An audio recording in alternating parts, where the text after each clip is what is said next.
नाम पर मैंने बताया है आपको, 94 मैंने शुरू कर दिया है। संविधान की ये हमारी अनुच्छेद 15 कानून के जो संख्या है संविधान में, उस संख्या जो क्रम दिया गया है, उस क्रम में हमारा 14 में समानता का अधिकार है। उस समानता अनुच्छेद 14 में कहा गया है, राज्य किसी भी व्यक्ति को विधि के समक्ष समता से और या विधियों के समान संरक्षण से किसी को वंचित नहीं करेगा। तो क्या ये हमारा मौलिक अधिकार है? ये अनुच्छेद 14 मौलिक अधिकार है। कौन सी सरकार है जो हमें मौलिक अधिकार से वंचित करेगा? ये समानता है। अनुच्छेद 15 में कहा है कि भारत राज्य के किसी भी नागरिक के साथ में लिंग के आधार पर, रंग के आधार पर, धर्म के आधार पर, भाषा के आधार पर और जन्म स्थान के आधार पर किसी से भेदभाव नहीं करेगा। ये दोनों ही केंद्र राज्य और प्रदेश राज्य के लिए कहा गया है। यह मौलिक अधिकार है। इस मौलिक अधिकार से हमें कौन वंचित करेगा? जनजाति मंच इन दोनों अनुच्छेदों का उल्लेख क्यों नहीं करता? जनजातीय सुरक्षा मंच इन दोनों संविधान के इन मौलिक अधिकारों की चर्चा करे। हम आदिवासियों के साथ में, हम आदिवासी जनजाति के लोगों के साथ बात करेंगे। यह हमारा जन्म अधिकार है, भारत सरकार ने दिया है। भारत के संविधान निर्माताओं ने इतनी अच्छी भावना के साथ में, भाई भाई की भावना के साथ में हमें यह समता का अधिकार दिया है, यह स्वतंत्रता का अधिकार दिया है। यह बिना भेदभाव करने वाली किसी प्रकार की बातों का खंडन होना चाहिए। और मेरे ख्याल से मुझे लगता है किसी भाई ने कहा इन संविधान विरोधी बातें करने के लिए जनजाति सुरक्षा मंच के ऊपर में FIR दर्ज होना चाहिए, प्रथम सूची दर्ज होना चाहिए। यह संविधान के मौलिक अधिकार के विरुद्ध में हो रहा है। मौलिक अधिकार की बातों को लोकसभा भी संशोधन नहीं कर सकती। लोकसभा को भी अधिकार नहीं है मौलिक अधिकार को संशोधन करने की। तो ये भेदभाव और विधि के समक्ष समता से और विधियों के समान संरक्षण से अनुच्छेद 14 से कौन अलग करेगा? भाइयों एवं बहनों एवं साथियों, अनुच्छेद 25 यह भी हमारा मौलिक अधिकार है। उसमें यह कहा गया है, अंतःकरण के आवाज के अनुसार कोई भी नागरिक, भारत देश का कोई भी नागरिक किसी भी धर्म को मानने, आचरण करने और प्रचार करने के लिए स्वतंत्र है। यह मौलिक अधिकार है। कौन कौन से क्या करने के लिए? अंतःकरण की आवाज के अनुसार, अंतःकरण की आवाज के अनुसार भारत देश के कोई भी नागरिक किसी भी धर्म को मानने, आचरण करने और प्रचार करने के लिए स्वतंत्र है। इस स्वतंत्रता को हमारा हनन कौन करेगा? यह RSS और जनजाति सुरक्षा मंच के लोग इस स्वतंत्रता की बात करें। इस संविधान के हमारे प्रावधान है, अधिकार है, मूल अधिकार है, जो लोकसभा भी, राज्यसभा ना लोकसभा ना कोई भी सभा, ना ही RSS, ना ही जनजाति सुरक्षा मंच इसको संशोधन नहीं कर सकते। यह मूल संरचना है। हमारे संविधान की मूल संरचना बेसिक स्ट्रक्चर्स कहते हैं। संविधान के बेसिक स्ट्रक्चर्स को संविधान लोकसभा को भी संविधान निर्माताओं ने संशोधित करने का अधिकार नहीं दिया है। इनकी बात करें, हमारे भाइयों ने बहुत अच्छी तरह से कहा है कि हम जो चाहें हम करेंगे, हम स्वतंत्र हैं। हम भारत देश को विकसित करने की बात करते हैं। हम भारत देश के प्रत्येक नागरिक की सुरक्षा और शांति की बात करते हैं।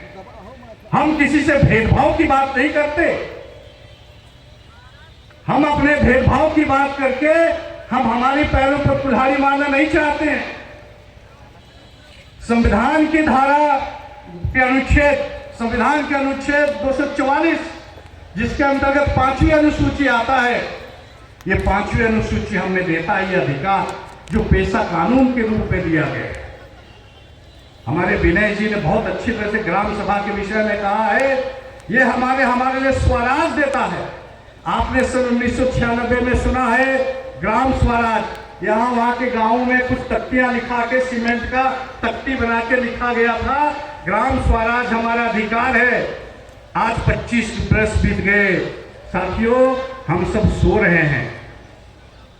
अब जागने का काम आ गया, समय आ गया है, जागिए वरना आप गुलाम बनेंगे। अगर आप जागे नहींगे, आज की युवा आदिवासी युवा अगर जागेगी, अपना अधिकार अपने हाथों में नहीं लेगी, उस अधिकार को जोर नहीं लगाएगी, आप क्या बनेंगे? गुलाम बनेंगे। क्या आप गुलाम बनने के लिए तैयार हैं? नहीं, हम गुलाम नहीं बनने देंगे। और जब तक हम में खून है तब तक हम हमारे भाइयों को हम लोग गुलाम बनाने के लिए हम भूलने के लिए नहीं देंगे। ध्यान रखिए, संविधान पढ़िए, संविधान प्रत्येक लोग पढ़िए। मैं कहता हूं संविधान बहुत कठिन नहीं है। आप सभी पढ़ते हैं बाइबल की बातें करते हैं। मैं बताता हूं बाइबल मैंने भी पढ़ा है और संविधान भी पढ़ा है। न्याय की बात कौन किसके धर्म ग्रंथ करता है?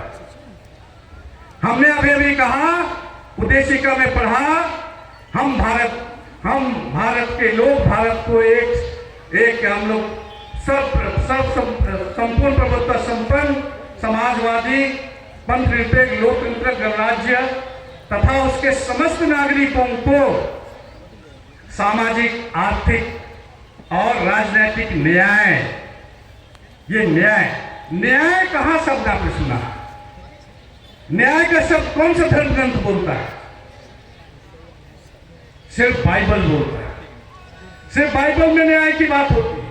परमेश्वर कहते हैं मैं एक न्यायी ईश्वर हूं और मैं लोगों से न्याय करूंगा। निर्गमन ग्रंथ अध्याय 21 में पद संख्या 19 से आगे के पदों में कहता है, यदि कोई दुर्बल व्यक्ति जिसके साथ दुर्व्यवहार होता है, यदि दुर्बल व्यक्ति मुझसे दुहाई देता हो तो मैं उसकी आवाज सुनूंगा और दुर्व्यवहार करने वाले व्यक्तियों को भस्म कर दूंगा। मैं एक न्यायी ईश्वर हूं। कौन कहता है? बाइबल का ईश्वर है एक न्यायी ईश्वर। इसी ईश्वर को लोग पसंद नहीं करते। इस ऐसे न्यायी ईश्वर को लोग पसंद नहीं करते क्योंकि लोग शोषण करते हैं।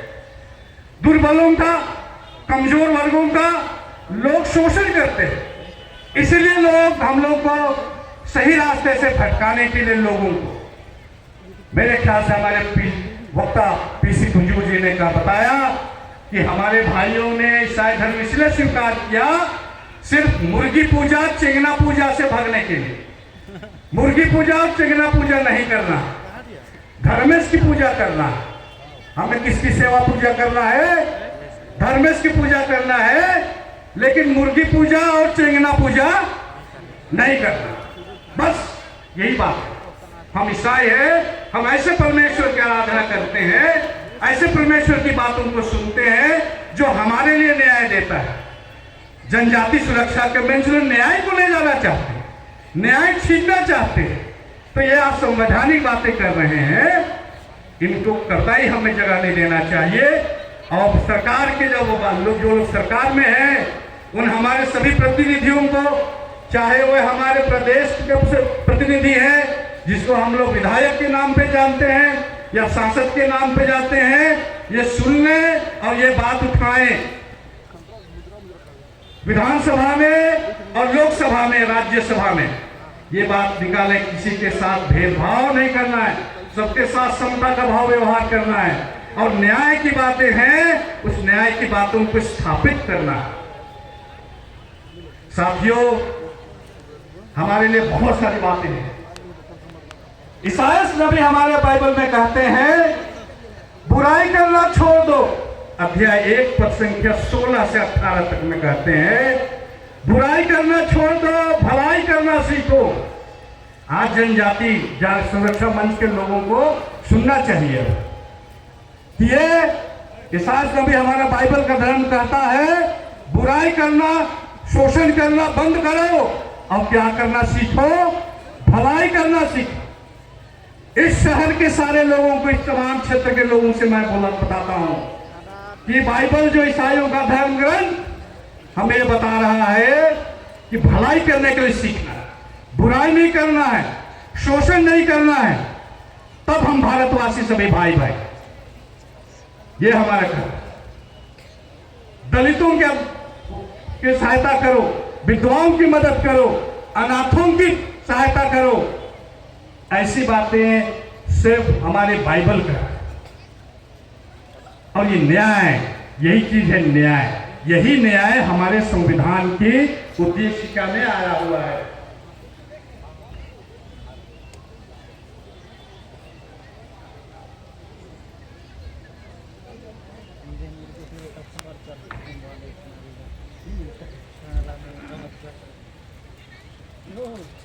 बताइए अधिकार और हमारे सारे बातें, न्याय की बातें इस संविधान में बाइबल की ही बातें आई हुई हैं।